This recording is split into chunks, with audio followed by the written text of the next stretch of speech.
베드로전서 19번째 시간입니다. 싸움 붙이는 놈 멀리하기라는 제목으로 말씀 증거합니다. 싸움 붙이는 놈 멀리하기. 많은 미디어 매체들이 지하철에서 쓰러진 핫팬츠녀 남자들이 나 몰라라 했다라는 기사를 쏟아냈죠.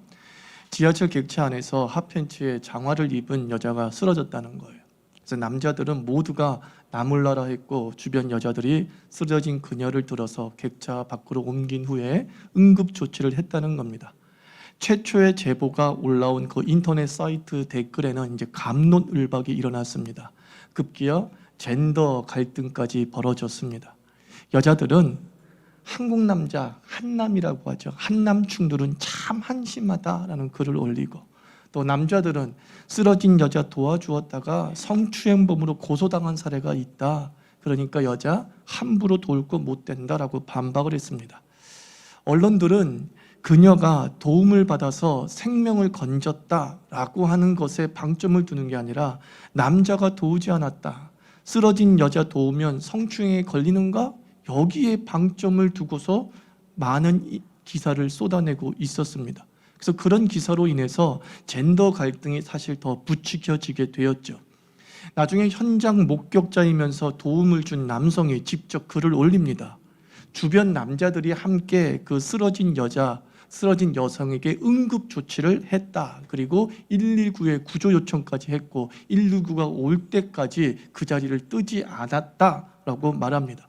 그러니까 남자들이 방관자가 아니었다라는 그 목격담을 올려서 논쟁을 딱 끝내버렸습니다. 요즘 기자를 기레기라고 비하하는 이유, 쓰레기 같은 기자라고 비하하는 이유를 조금 알겠더라고요. 발로 뛰면서 크로스 체크하는 기자가 없다는 거죠. 컴퓨터 앞에 앉아서 컨트롤 C, 컨트롤 V만 반복하고 있는 거예요. 그게 무슨 기자입니까? 그런 기레기 때문에 사회 갈등이 더 조장되게 되는 거죠.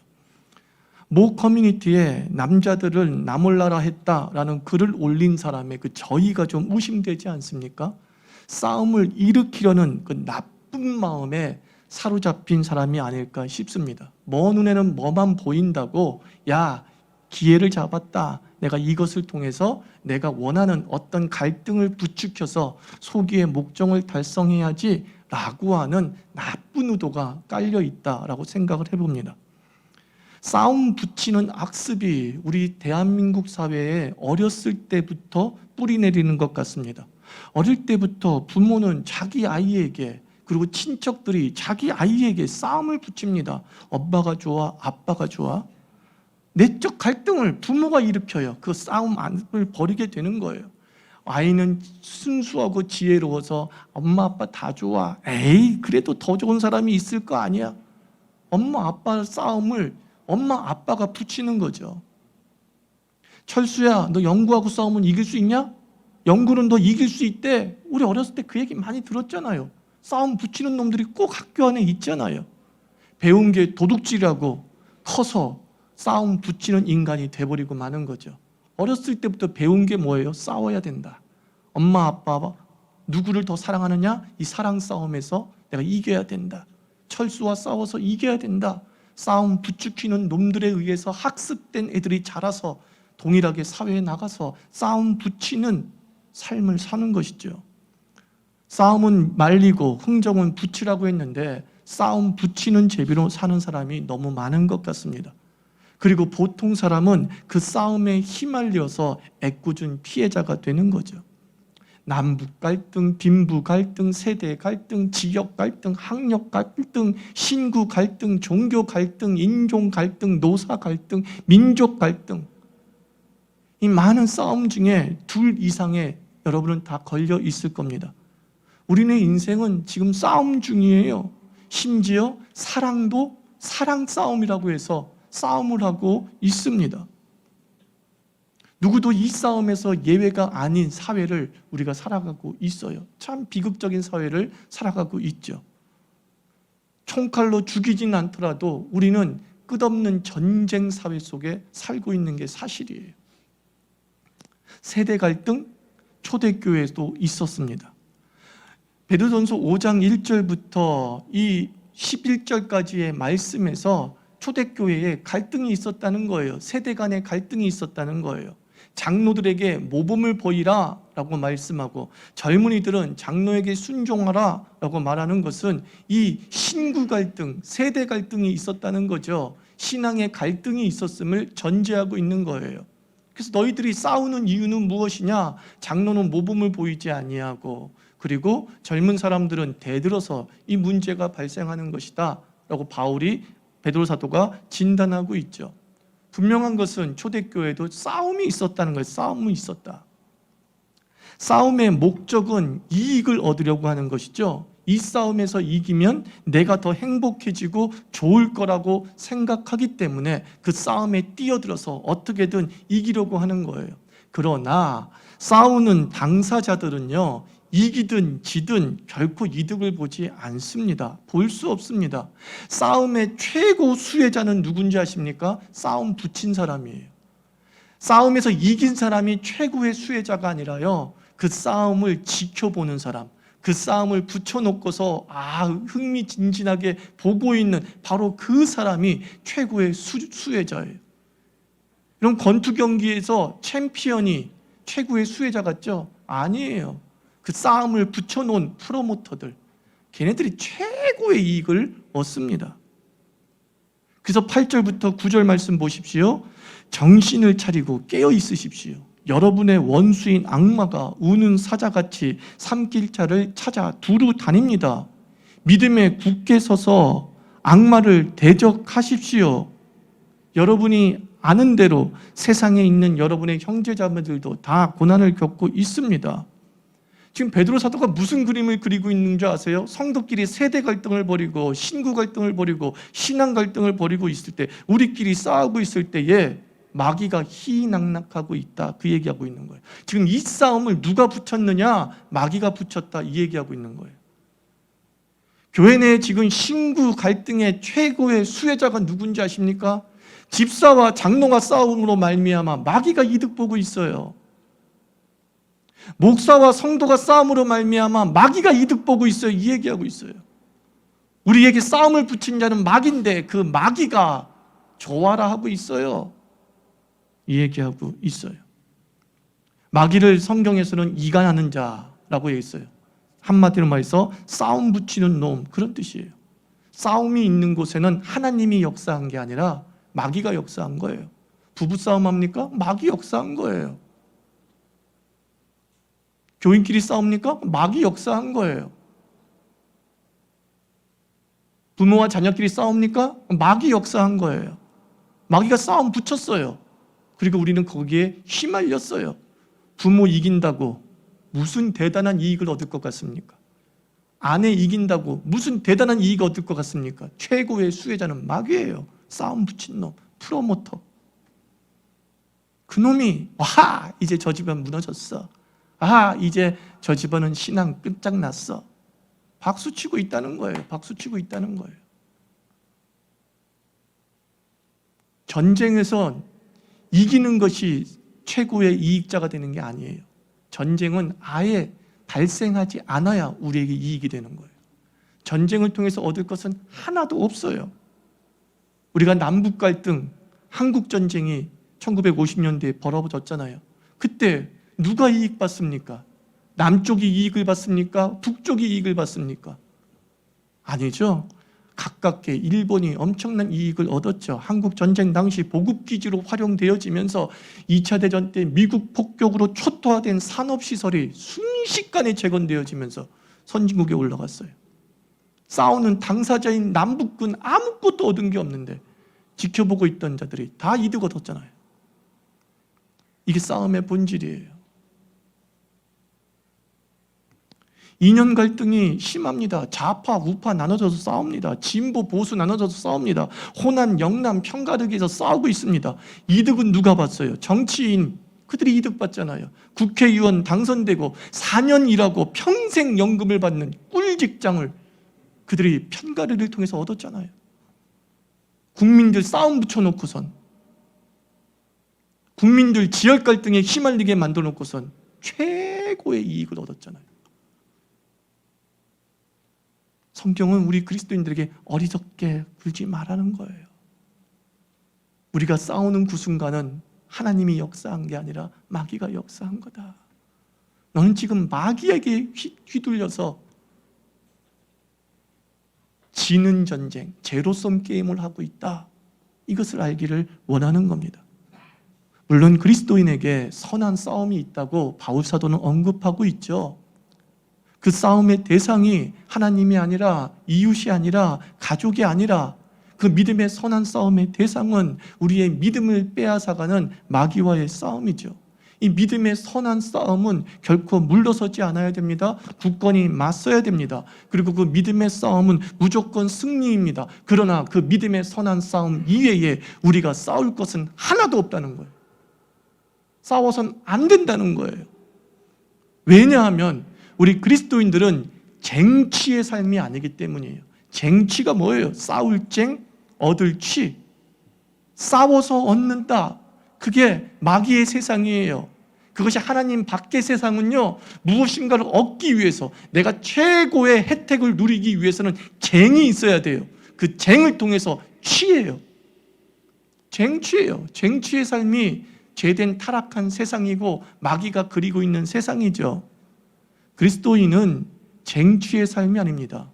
싸워서 얻는 삶이 아니에요. 그리스도인의 삶은 은혜의 삶입니다. 그죠? 싸워서 얻는 삶이 아니라 주님이 주심으로 누리는 삶이 우리 그리스도인의 삶이라고 10절에 말씀하고 있는 거예요. 모든 은혜의 하나님이시며 그리스도 안에서 여러분을 그분의 영원한 영광으로 불러들이신 분께서, 하나님이 어떤 분이래요? 은혜의 하나님이세요. 그분이 어떻게 하셨어요? 우리를 싸워서 영광으로 이끌어 가신 것이 아니라 그분의 영원한 영광으로 그냥 불러들이셨대요. 우리는 이런 삶을 삽니다. 여러분에게 무엇인가 필요한 것이 있습니까? 싸울 필요 없어요. 주의 은혜가 우리에게 넘칠 줄 믿습니다.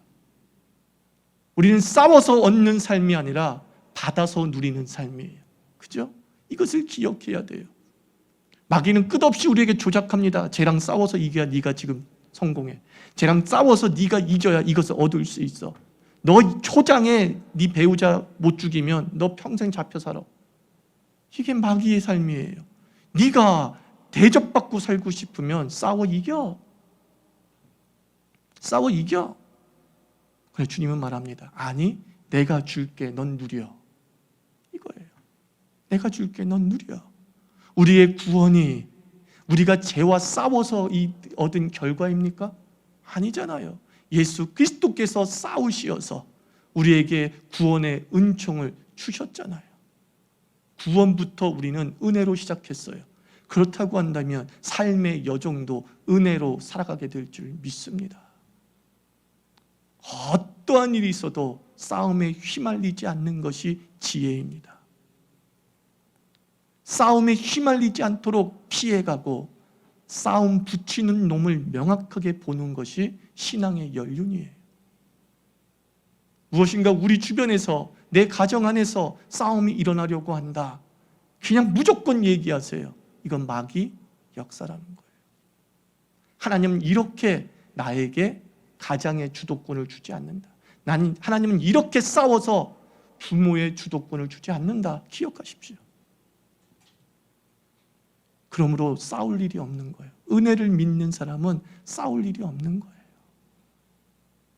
하나님의 은혜를 믿는 사람은 하나님께서 어떻게 그 낮아지려고 하는 사람을 높이는지 체험하게 됩니다. 어떻게 희생하려고 하는 사람, 모든 것을 포기하려고 하는 사람에게 당신의 선물을 두 손에 쥐어지게 하는지 간증하게 되는 줄 믿습니다. 베드로 사도는 오늘 2000년을 살아가고 있는 그 어느 때보다도 싸움의 불기둥 속에 살아가고 있는 그리스도인에게 권합니다. 모든 은혜의 하나님이시며 우리가 믿는 하나님이 모든 은혜의 하나님이시는 거예요. 사랑하는 성도 여러분, 우리는 쟁취하는 인생이 아니라 은혜로 사는 삶이다. 이걸 꼭 기억하시기를 바랍니다. 그러므로 마지막으로 나그네 길을 걸어가고 있는 베드로 사도는 우리에게 이야기합니다. 싸움의 불길 속에 휘말릴 수밖에 없는 상황을 걸어가고 있는 그리스도인에게 은혜로 사는 삶이 어떤 삶이냐? 이렇게 이야기하고 있어요. 두루두루 넉넉하게 사십시오. 이렇게 말합니다. 그리스도인들이여, 조급하고 쫓기며 살지 마시고, 쫓기니까 싸움에 휘말리는 거예요. 비교하니까 싸움에 휘말리는 거예요. 저 사람보다 나아지고 싶으니까 싸움에 휘말리는 거예요. 베드로 사도는 마지막으로 권면합니다. 그리스도인들이여, 두루두루 넉넉하게 사십시오. 자, 그게 무슨 뜻이냐? 12절과 14절이 바로 그런 내용이라는 뜻입니다. 나는 내가 신실한 형제로 여기는 실루아누의 손을 빌려서 여러분에게 간단히 이 글을 썼습니다. 그것은 여러분을 격려하는 동시에 이것이 하나님의 참된 은혜임을 증거하려는 것입니다. 여러분은 이 은혜 안에 굳게 서십시오. 여러분과 함께 택하심을 받은 바빌론에 있는 자매와 교회와 나의 아들 마가가 여러분에게 문안합니다. 여러분도 사랑의 입맞춤으로 문안하십시오. 그리스도 안에 있는 여러분 모두에게 평화가 있기를 빕니다. 매우 화평하게 글을 마무리하고 있잖아요. 견디십시오, 이겨내십시오, 이렇게 이야기하지 아니하고 두루두루 내가 당신에게 문안을 합니다. 평화롭게 사십시오. 평화로움이 넘치십시오. 행복하시죠? 잘 계시죠? 나도 잘 있어요. 참 넉넉한 모습을 보지 않습니까? 이런 문안을 하는 사람의 특징은 넉넉하기 때문에 문안하는 거예요, 여러분들. 내가 쫓기는 삶을 살고 내 창고가 비어 있으면요, 사실 문안을 잘 못해요. 자존심 때문에 문안 못할 수도 있고요, 그리고 너무 화가 나서 문안도 못할 수 있어요. 이렇게 문안할 수 있다는 것은 무슨 뜻입니까? 그가 넉넉하다라는 뜻이에요. 베드로 사도는 예수 그리스도 안에서 넉넉함을 체험했어요. 그는 비록 쫓기는 삶을 살고 그리고 순교의 압박 속에 시달린 것이 사실이었지만 그것이 예수 안에 있는 은혜를 빼앗을 수 없었던 것이죠. 그는 그 하나님의 은혜로 넉넉했어요.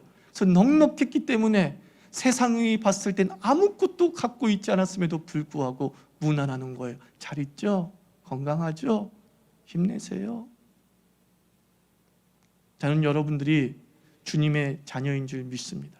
주님의 자녀는 하나님의 기업을 상속받는다라고 성경에 기록이 되어져 있어요. 하늘의 것을 상속받은 우리는 얼마나 넉넉한지 상상해 보십시오. 그 은혜 받은 것의 크기를 생각하면 우리는 넉넉할 수밖에 없는 거죠. 그래서 두루두루 넉넉하게 평안하게 물어보는 거예요. 삶에 쫓기는 자가 아니라 삶을 누리는 자로 우리를 부르셨습니다. 그러므로 너희는 모든 하나님의 은혜와 그 영광으로 불러주신 그 하나님의 은총 속에 살아가는 자 되십시오. 이것이 마지막 권면입니다. 따라하십시오.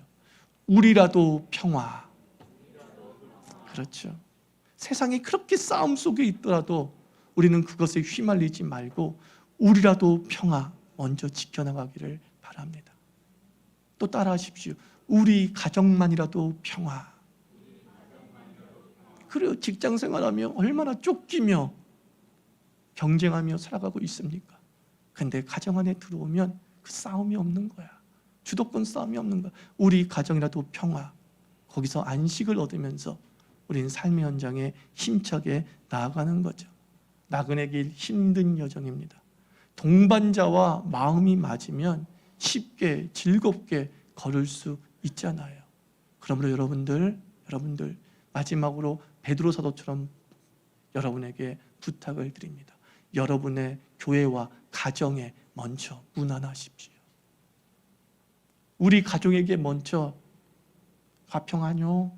잘 지내지? 건강하지? 자상한 사랑을 베푸십시오. 그 자상한 사랑 받아서 세상 싸움에 지친 우리의 가장과 우리의 자녀들이 삶의 현장을 완주하게 될 줄 믿습니다. 기도합시다.